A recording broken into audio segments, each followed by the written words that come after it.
शुक्लांबरधरं विष्णुं शशिवर्णं चतुर्भुजं प्रसन्नवदनं ध्यायेत् सर्वविघ्नोपशान्तये अगजाननपद्मार्कं गजाननमहार्निशम् అనేకదంతం భక్తానాం ఏకదంతం ఉపాస్మహే. మా ఆది ఆస్వాలను చూస్తున్నటువంటి మీ అందరికీ నా హృదయపూర్వక నమస్కారాలు. ఇప్పుడు మనం ఆగస్టు నెల 1 తారీఖు నుంచి 31 తారీఖు వరకు కూడా 12 రోజుల వాళ్ళకి ఎలా ఉండబోతుందో తెలుసుకుందాం. ముందుగా ఈ వీడియోని నేను యుఎస్లో వర్జీనియా నుంచి మా ఇంట్లో నుంచి షూట్ చేస్తున్నాను. సో మీకు ఏమైనా జాతకాలలో తెలుసుకోవాలనుకుంటే మా ఆది ఆస్ట్రాలను సంప్రదిస్తే కింద నెంబర్కి స్క్రోల్ అవుతున్న నెంబర్కి మీరు ఫోన్ చేస్తే నేను తప్పకుండా చెప్తాను. ఈ నెలలో ఆగస్టు నెలలో ముఖ్యంగా మీనరాశి వాళ్ళకి రాశిలోనే మీకు గురుడు ఉండడం వల్ల చిన్న చిన్న ప్రాబ్లమ్స్ వస్తాయి. అంత అద్భుతమైన మంచిది కాదు.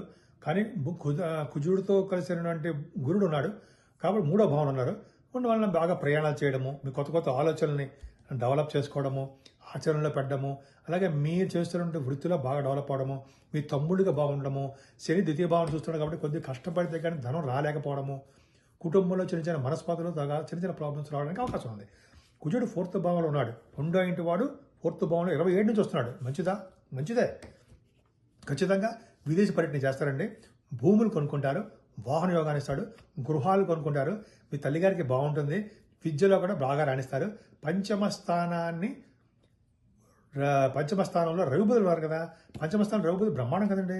రవిబుధులు ఉన్నారంటే మీకు డాక్టర్స్ వృత్తిలో బాగా రాణిస్తారండి. డాక్టర్స్గా అంతే కర్కాటక రాశిలోను, మేషరాశిలోను, కుంభరాశిలో కొన్ని కాంబినేషన్స్ ఉన్నాయి. వాటిల్లో రవిబుధులు అంటే మంచి తెలివితేట గలవారు.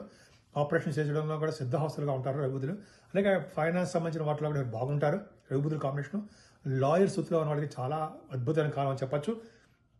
అంతేకాదండి, రవిబుధుల కాంబినేషన్ వల్ల మీకు పుత్రిక సంతాన యోగం కలగడానికి అవకాశాలు ఉన్నాయి. స్టాక్ అండ్ షేర్స్లో పెట్టుబడి పెట్టే వాళ్ళకి చక్కగా అద్భుతంగా రాణిస్తారు. లాంగ్ రన్లో పెట్టుకోండి, చాలా బాగుంటుంది. అలాగే సినిమా పరిశ్రమలో ఉన్న వాళ్ళకి, సంగీత సాహిత్య నృత్య కళాకారులకి అద్భుతమైన కాలం అని చెప్పచ్చు. 6వ భావంలో రవి ఉన్నాడు. రవి బుధులతో కలిసిన శుక్రుడు. సో ఈ కాంబినేషన్ మంచిదేనండి. అంటే 7వ ఇంటి వాడు 6వ భావంలో మంచిదే. అంటే మీరు చేస్తున్నటువంటి ఎగ్జామ్స్ కానీ, అంటే చేస్తున్నాడంటే వృత్తి కానీ ఎగ్జామ్స్ కానీ రాయడం, అది ఇంటర్వ్యూస్ ఫేస్ చేయడం, సక్సెస్ అవుతారు. అలాగే విదేశాలు వెళ్ళడానికి స్టాంపింగ్ అవుతుంది. మీ మేనమామలు బాగుంటారు. పొలిటికల్ రంగంలో ఉన్న వాళ్ళకి విశేష ప్రతిభ కనపరుస్తుంటారు. మంచి జరుగుతూనే ఉంటుంది. 7వ స్థానంలో శుక్రుడితో కలిసిన కేతు అసలు ఏమాత్రం మంచివాడు కాదు. శుక్రుడు అంటే మంచివాడు కాదు, కానీ గురుదృష్టి ఉంది కాబట్టి వివాహ శుభకార్యాలు జరగడానికి అవకాశం ఉందండి. తీర్థయాత్రలు చేస్తారు, బంగారు ఆభరణాలు, మంచి మంచి వస్త్రాలు కొనుక్కుంటారు. 9th భావం చూడండి, గురుదృష్టి అంత పర్ఫెక్ట్గా బాగుంది. కుజుడు కూడా చూస్తాడు. 9th భావాధిపతి 9th హౌస్ కూడా చూసుకుంటాడు. శని చూస్తాడు అనుకోండి. అండ్ స్ట్రాంగ్ ప్లానెట్స్ గురుడు చూసుకుంటారు. అంటే ముఖ్యంగా భాగ్యస్థానం బాగుందంటే కుజుడు కారకత్వాలు అంటే వ్యాపారాలు డెవలప్ అయిపోతాయి.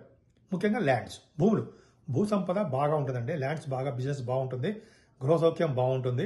అలాగే కుజుడు కంప్యూటర్స్, సాఫ్ట్వేర్ రంగాలు అంటాం కదా, వాటిలోను కంప్యూటర్ హార్డ్వేర్ అంటాం, వాటిలో చాలా బాగుంటుందంటే వాళ్ళకి వ్యాపారాభివృద్ధి ఉంటుంది.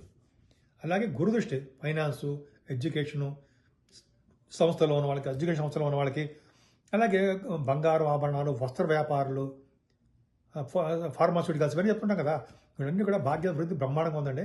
విదేశ పర్యటన ఎడ్యుకేషన్ రీత్యా చేస్తారు.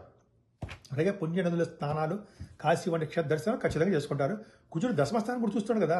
కుజుడు 10వ స్థానం చూసాడు బ్రహ్మాండం. అంటే మంచి ఉద్యోగాల్లో భద్రత ఉంటుంది.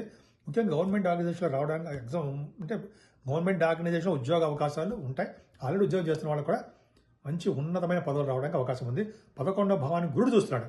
11వ భావాన్ని గురుడు చూడడం వల్ల ఏమవుతుందంటే మీరు చేస్తున్న వ్యాపారాల్లో లాభాలు సంపాదిస్తారు. మీ అన్నయ్య గారికి బాగుంటుంది, ఖచ్చితంగా చాలా అన్నయ్య గారికి, అక్కయ్యకి.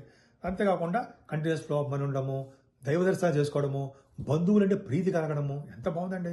ఇలాగ మీకు 11వ భావాన్ని ఏమాత్రం చెడిపోలే. భాగ్యస్థానము, లాభస్థానము చాలా బాగున్నాయి. 12వ భావన శని, 12వ భావన శని అంత మంచివాడ కాదు. ఎందుకంటే 12వ భావన శని మీకు ఏళ్ళ ప్రభావం ఉంటుంది. కాళ్ళ నొప్పులు, కీళ్ళ నొప్పులు కొంచెం ఉంటాయి. ఏదేమైనా శనిని నెగ్లెక్ట్ చేయకండి. శని సంబంధించినటువంటి గాయత్రి మంత్రం కానీ, పెద్దవాళ్ళకి పెద్దవాళ్ళకి సహాయ సహకారాలు చేయడము, తల్లిదండ్రులకు పూజ చేసుకోవడం వల్ల మీకు చాలా మంచి చేస్తాడు శనీశ్వరుడు. అంతేకాకుండా మీరు శివాభిషేకాలు చేసుకోవడము, వెంకటేశ్వర స్వామి దగ్గర దీపారాధన, శనీశ్వరుడికి పూజ, ఆంజనేయ స్వామికి అభిషేకాలు చేయించుకోవడం వల్ల అప్పాలను వేయించి పెట్టడం వల్ల కూడా మీకు శనీశ్వరుడు వచ్చే దోషాలు పోతాయి. ఏదేమైనా మీ చాలా బాగుంది. మీరు ఎక్కువగా ఈ నెల మొత్తం కూడా ఈ నెలలో శుక్రవారాలు అమ్మవారి పరిరక్షణ శుక్రవారం వస్తుంది. అప్పుడు కలువ పువ్వులతోటి అమ్మవారిని లక్ష్మీ అమ్మవారిని పూజ చేస్తే స్థిరమైన లక్ష్మి మీ ఇంట్లో ఉండడానికే అవకాశాలు ఎక్కువగా ఉన్నాయి.